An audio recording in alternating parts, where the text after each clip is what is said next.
card ladder. Third question. I like this question. You wrote it.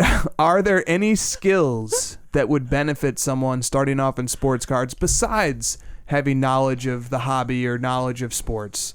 Skills besides those that might help you. First, Kristina, then Josh. Can we turn it into skills and traits? Yeah, sure. Okay. Patience. Okay.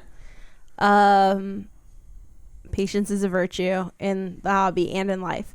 I would say dedication and research. I know, like, sometimes you think, like, oh, that's so boring to, like... So basically, if you're a librarian, you're going to be a great collector. Oh, my God, yeah. All right. Yeah, I don't know.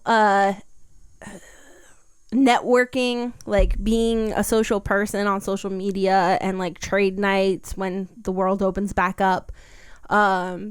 Getting, like, out of your shell a little bit and talking to your local card shop owner and, like, really, like, learning from, like, at the master's feet at that moment.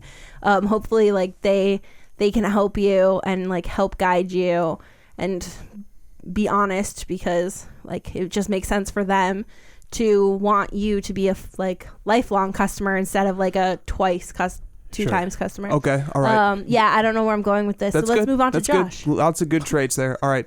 Josh, what about you? Are there any skills that would benefit somebody starting off in cards besides knowing cards and knowing sports?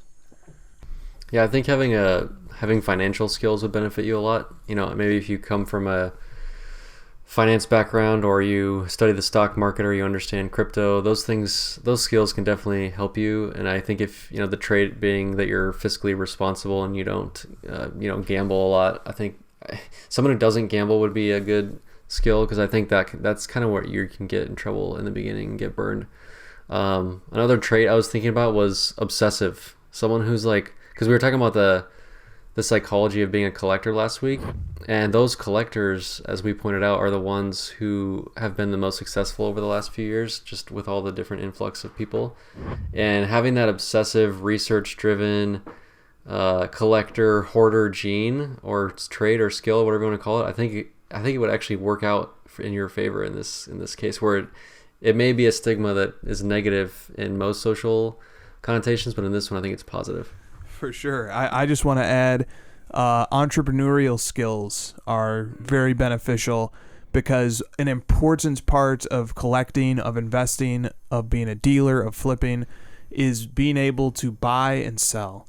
And being able to buy and sell cards means knowing how to confidently list an item for sale on eBay, for example, or knowing how to negotiate deals through marketplaces like the Facebook marketplace, or knowing how to barter or bargain with somebody at a show or at a shop, and knowing when it's appropriate and when it's not. And people who have entrepreneurial backgrounds or entrepreneurial aspirations really seem to understand the importance of interpersonal dynamics. They understand the importance of, relationships, business relationships, and all those things can take you really far in the hobby.